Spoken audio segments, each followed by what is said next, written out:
सभी के जीवन में एक कलयुगी मंत्रा। उस दिन मानसी कैंटीन में एक महिला को देखकर चौंक गई।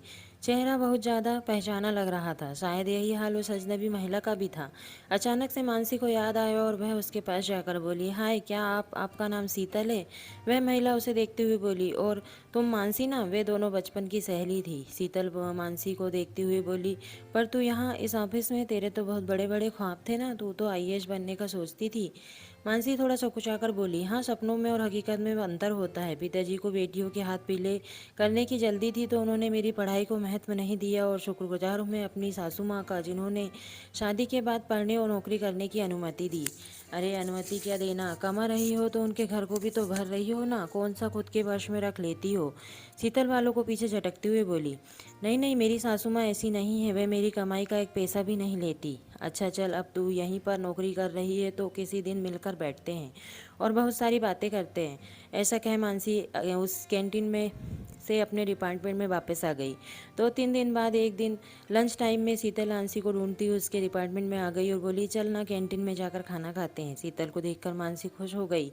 बचपन में भले ही वे दोस्त नहीं थे, पर साथ पढ़ने वालों को देखकर उनसे आने वाली अपने शहर स्कूल बचपन की सौंधी खुशबू से अपनेपन का एहसास होता है। मानसी बोली, मैं तो टिफिन लाई हूँ, आजा तू भी मेरे साथ में खा लेते हैं। टिफिन में रखे गर्मा गर्म नाश्ता को देखकर शीतल बोल पड़ी, हे भगवान, यह सब बनाने के लिए तुझे कितनी सुबह उठना पड़ा होगा। मुझसे तो यह सब नहीं होता। कितने दिन हो गए ऐसा घर का गर्म नाश्ता किए हुए। मैं तो कुछ बनाती ही नहीं, सुबह काम करके आओ, शाम को जाकर फिर काम करो। ना बाबा, मुझसे तो नहीं हो पाता। तू कैसे सुबह सुबह इतना गर्म नाश्ता बना लेती है? मानसी ने बोला, मैंने नहीं, मेरी सासू माँ ने बनाया है। सुबह का नाश्ता मुझे वही बना कर देती है। यह सुनकर शीतल की आंखें चौड़ी हो गई। वह फिर मुंह बनाकर बोली, अरे बेचारी, तुम सासू के साथ रहती हो, अब तो तुम्हें बहुत काम करना पड़ता होगा और अपने मन का कुछ भी नहीं कर पाती होगी। ना अपने मन का खाना, ना पहनना, हर वक्त सास के दब कर रहना। मानसी उसे नकारते हुए बोली, नहीं, ऐसा कुछ भी नहीं है। मेरी सासू माँ तो मुझे शाम को भी रसोई में नहीं जाने देती। कहती है, थक कर आई हो, जाओ पहले थोड़ा समय मानवी बेटी के साथ खेलो, थोड़ा समय मानस पति के साथ बिताओ। अभी तो मेरे हाथ पैर चल रहे हैं और तुम्हारी खेलने खाने की उम्र है, काम करने को तो ज़िंदगी पड़ी है। सच में मेरी सासू माँ बहुत अच्छी है, सच कहूँ तो मम्मी से भी अच्छी है। यहाँ तक कि उन्होंने तो शादी में दहेज भी नहीं लिया था। हे भगवान, मानसी तू कहाँ फंस गई? तेरी शादी को कितना समय हुआ है? कहीं ऐसा तो नहीं कि तेरे पति और खानदान में कुछ खोट हो? शीतल चिंतित होते हुए बोली। मानसी थोड़ा झुंझलाकर बोली, कैसा खोट? इतने सालों में साथ में हूँ, मानव तो इतने अच्छे हैं कि सिगरेट शराब तो दूर, एक लौंग का व्यसन भी नहीं करते।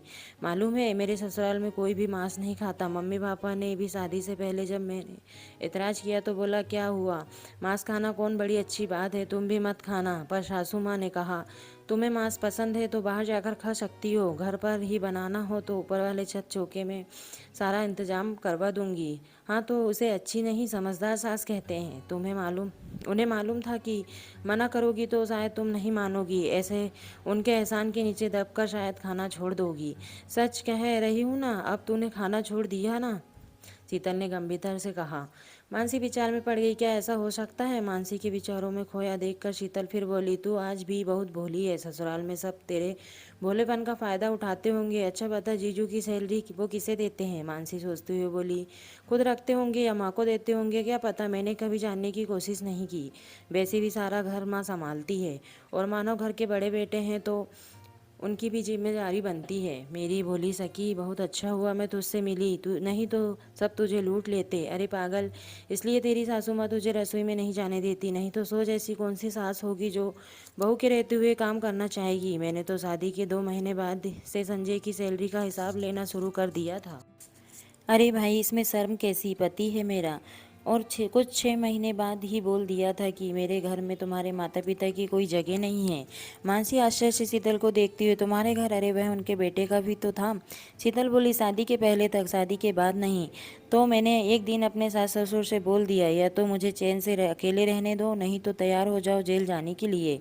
जहाँ एक बार दहेज उत्पीड़न का केस किया, फिर तुम्हारी और तुम्हारे बेटे की जिंदगी अदालत का चक्कर काटते ही बीतेगी। मानसी ने कुछ आश्चर्य, कुछ अनमनेपन से अपना टिफिन खत्म किया। आज उसे टिफिन के खाने में वो अपनेपन का, प्यार का स्वाद नहीं आ रहा था, क्योंकि शीतल कटुता का नमक जो मिला गई थी। ऑफिस खत्म होने पर मानसी घर पहुंची तो रोज की तरह सासू माँ ने मुस्कुराकर दरवाजा खोलते हुए हाल हालचाल पूछा। आज मानसी को वह मुस्कुराहट बनावटी लग रही थी, पर उसे तुरंत अपने मन में आए नकारात्मक विचारों को झटक दिया। पर आज उसने मानवी को गले भी नहीं लगाया, उसकी दिन भर की बातें नहीं सुनी। वह हाथ मुंह धोकर सीधा रसोई में गई। माँ चाय बनाने जा रही थी। मानसी बोली, रहने दीजिए माँ, चाय मैं बनाती हूँ, क्योंकि मानसी के दिमाग में शीतल की बातें गूंज रही थी। एक ही ऑफिस में होने के कारण शीतल अक्सर मानसी से मिलती रहती और हमेशा ससुराल वालों के खिलाफ उल्टी सीधी बातें कर मानसी के मन को उसके खिलाफ भरने की कोशिश करती, जिसमें कि वह सफल भी हो रही थी। अब मानसी भी सोचने लगी कि हाँ, साथ में रहने पर कितना मुश्किल है, सारा पैसा खर्च हो जाता है, सासू माँ पर, उनकी दवाइयों पर, रिश्तेदारों पर। अब जाने अनजाने मानसी की आंखों में एक छोटा सा ख्वाब पलने लगा था, एक छोटे से घर का, जहाँ पर सिर्फ मानसी, मानव और मानवी होंगे और कोई नहीं। पर प्रकृति को उसका यह सपना मंजूर नहीं था। इसके लिए आंखों में घर के सपने के साथ साथ उसकी कोख में भी एक सपना पलने लगा था। शीतल की बातों के प्रभाव में आकर मानसी अब बहुत अलग व्यवहार करने लगी थी। वह कई बार दबी जुबान से अलग रहने की बात भी मानव से कर चुकी थी। मानव उसे प्यार से समझाता, पर उसे सबका प्यार दिखावा लगता। सब उसके व्यवहार का परिवर्तन महसूस कर रहे थे, पर सबको लगता कि यह चिड़चिड़ापन उसकी गर्भावस्था के कारण है।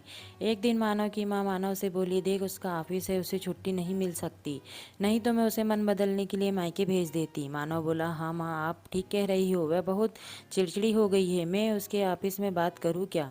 नहीं बेटा, यह निर्णय उसको ही लेने दो। अगर वह अभी छुट्टी ले लेगी तो बाद में ऐसा करते हैं, उसके मम्मी पापा या बहन को कुछ दिनों के लिए यहाँ बुला लेते हैं, शायद उसे अच्छा लगे। हाँ माँ, आप ठीक कह रहे हैं, मैं अभी मम्मी जी से बात करता हूँ। कुछ दिन बाद मानसी के मम्मी पापा तो नहीं आ पाए, पर छोटी बहन तापसी आ गई। अब दोनों बहनें आपस में गप्पे मारती, कभी कभी सासू माँ भी उनके ठेकों में सम्मिलित हो जाती। एक दिन तापसी बोली, मानना पड़ेगा दीदी, तुम बहुत भाग्यशाली हो जो इतनी अच्छी सासू माँ मिली है। मानसी मुंह बनाकर बोली, तू भी इनके बहकावे में आ गई? कोई अच्छी अच्छी नहीं है, सब नाटक है, बेटे को काबू में करके रखने के लिए। इसलिए तो दहेज नहीं लिया कि एक बहू एहसान तले दबी रहे। इतना कहकर मानसी तो वहाँ से हट गई, पर तापसी सोचने लगी, इतने सालों में सासू माँ की, ससुराल की, जीजू की इतनी तारीफें करने वाली मेरी दीदी को यह क्या हो गया? यह सारी बातें तो जो उनने कही वह उनकी नहीं लगती। तापसी ने मन में कुछ सोचा। वह छोटी जरूर थी पर समझदार थी। उसने सोचा, अभी अगर वह मानसी को समझाने गई तो मानसी उसे भी अपना दुश्मन समझ बैठेगी। मुझे पता लगाना पड़ेगा कि मानसी को ससुराल वालों के खिलाफ भड़का कौन रहा है। रात को जब तीनों, मतलब मानसी, तापसी और मानवी सोने जा रहे थे तो मानसी के कहानी सुनाने की जिद पर तापसी बोली, चलो आज मैं तुम्हें कहानी सुनाती हूँ। फिर मानसी को देखते हुए पूछा, दीदू, क्या आपने मानवी को वो धान और सत्तू वाली कहानी सुनाई है जो हमें मासी सुनाती थी? मानसी की चिंतित रोज से बोली, मैंने कोई कहानी नहीं सुनाई, ये तो उसकी दादी ने ही कहानी सुना सुना कर इसकी आदतें खराब की है।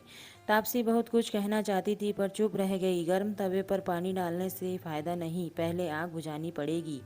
वो मानवी को अपनी तरफ खींचकर बाहों में समेटकर कहानी सुनाने लगी। दूसरे दिन शाम को जब मानसी ऑफिस से घर आई तो चाय वगैरह पीने के बाद तापसी बोली, दीदी, आप मुझे कहीं घुमाने नहीं ले गए इस बार?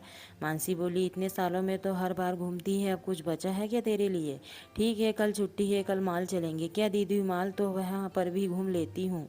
आपने बताया था ना आपकी बचपन की कोई दोस्त यहाँ आपको मिली है, वो कई बार यहाँ घर पर भी आ चुकी है, चलो ना, मुझे उनसे मिलवाओ। तापसी लाड से बोली, ठीक है, तो उसे कल घर पर बुला लेती हूँ। मानसी खुशी से बोली। तापसी बोली, दीदू, मुझे घूमना है, आप उनको क्यों बुलाओगी? चलो ना, हम जाकर उनको सरप्राइज़ देते हैं। मानसी बोली, हाँ, यह भी ठीक रहेगा, वैसे भी वह कई बार मुझे अपने घर आने के लिए कह चुकी है, उसे अच्छा लगेगा। वास्तव में तापसी ने कुछ दिनों में विचार करके यह निष्कर्ष निकाला था कि जब से दीदू अपने सहेली के बारे में बताया है, उनके बाद से दीदी का व्यवहार बदल रहा है। दूसरे दिन दोपहर को खाना खाने के बाद मानवी, मानसी और तापसी तीनों ही कार से शीतल के घर के लिए निकल गए। रास्ते में उन्होंने शीतल की बेटी के लिए उपहार और चॉकलेट भी ले ली थी। शीतल के घर पहुंचते उन्हें लगभग 3 बज गए थे। मानसी थोड़ा नाराज हो रही थी कि मुझे शीतल को फ़ोन करके बताने तो दो कि हम आ रहे हैं, कहीं वो घर पर नहीं हुई तो क्या हम इंतज़ार कर लेंगे? पर सोचो, उनको आपका सरप्राइज़ कितना अच्छा लगे। इस बात पर मानसी मुस्कुरा दी। शीतल के फ्लैट के बाहर पहुंचकर जब उन्होंने घंटी बजाई तो अंदर से आवाज आई, श्वेता दरवाजे पर देख कौन है। मम्मा मैं टीवी देख रही हूँ, आप खुद देख लो ना। बड़बड़ करती हुई शीतल की आवाज़ बाहर तक आ रही थी। दरवाज़ा खोलते हुए भी वह कुछ बोलने जा रही थी, पर मानसी को देखकर जबरन मुस्कुराते हुए बोली, अरे तुम फ़ोन कर दिया होता तो मैं आ जाती, ऐसी हालत में तुम क्यों परेशान हुई। उसकी बातों से खुश होकर मानसी बोली, तू मेरा कितना ख्याल रखती है। पर ये तापसी मेरी छोटी बहन आई हुई है ना, वह तुमसे मिलना चाहती थी, तो बस तुम्हें सरप्राइज़ करने के लिए फ़ोन नहीं किया। तापसी बोली, दीदी, शीतल दीदी, डॉक्टर ने दीदी को घूमने फिरने को कहा, बोला है, वैसे क्या आप हमें अंदर नहीं बुलाओगी। शीतल हचकचाकर एक और हटते हुए बोली, आओ ना अंदर आओ। फिर अपने अव्यवस्थित घर पर नज़र डालते हुए बोली, क्या करूं, कामकाजी हूं तो घर को समय ही नहीं दे पाती। रविवार का एक दिन मिलता है पति और बेटी के साथ बिताने के लिए, उसमें भी घर की साफ सफाई करो तो यह नाराज़ होते हैं कि तुम्हारे पास तो मेरे लिए समय ही नहीं है। पर मम्मा पापा तो सुबह गुस्सा में कह रहे थे कि ना जाने कैसी सुअर से पाला पड़ा है, मुझे इस गड़न में नहीं रहना। चुप कर, पता नहीं क्या बेकार की टीवी की बातें सुनकर बोलती रहती है। चल आंटी को हेलो बोल और अपने कमरे में जा। सुन, मानवी को भी ले जा, उसके साथ खेल। मानवी बोली, अरे तो कोई बात नहीं, हम तुमसे मिलने आए हैं, तेरे घर से नहीं। तब से मानवी ने आगे बढ़कर शीतल के पैर छुए लिए। शीतल फिर नाक सिकुड़ती हुई बोली, हमारी श्वेता तो इंग्लिश मीडियम में पढ़ी है, उसे यह सब मैंने नहीं सिखाया। श्वेता आंटी को हेलो बोलो। पर श्वेता टस से मस न हुई। आखिर मानसी बोली, हेलो श्वेता, मैं तुम्हारी मम्मा की दोस्त हूँ, ये देखो तुम्हारे लिए गिफ्ट लाई हूँ। एकदम से बंदर की तरह उछलते हुए मानसी के हाथों से उपहार खींचकर वह अंदर भाग गई। शीतल चिल्लाती रह गई, आंटी को धन्यवाद बोलो।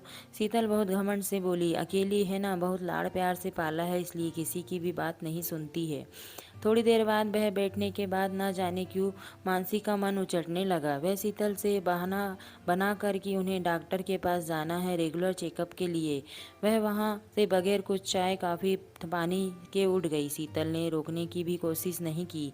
कार तापसी ने एक पार्क के आगे रोक दी। मानसी ने कुछ भी सवाल नहीं पूछा, वह अपने भीतर के सवालों से जूझ रही थी।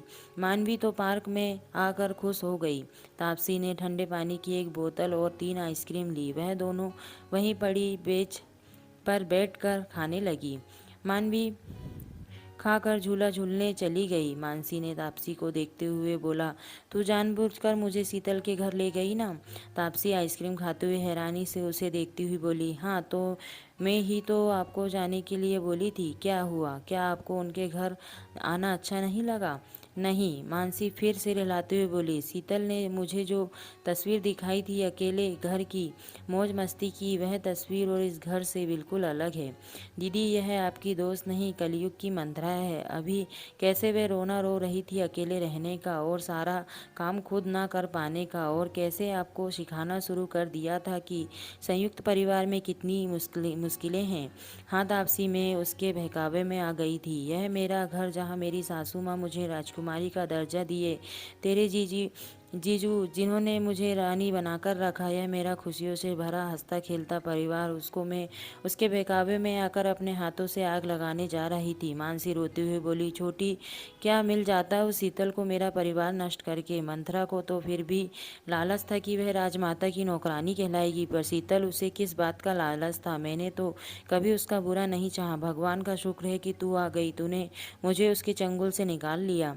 दीदी, मैंने कुछ नहीं किया, आपको खुद ही इस बात का एहसास हुआ, और वह वचन दो अब किसी की मीठी बनावटी बातों में नहीं आओगी। थोड़ी देर बाद मानसी अपनी सासू माँ के गले लगकर रो रही थी। उसने सारी बातें अपनी सासू माँ को बता दी। मानसी ने मानव से भी अपने व्यवहार के लिए क्षमा मांगी। वह रोते हुए उन दोनों से बोली, अब आप दोनों मुझसे उतना प्यार नहीं करोगे ना। सासू माँ उसे गले लगाते हुए बोली, तू तो मेरी बेटी है और रहेगी। मानव बोला, और मैं, तुम दोनों मेरे कलेजे का टुकड़ा हो।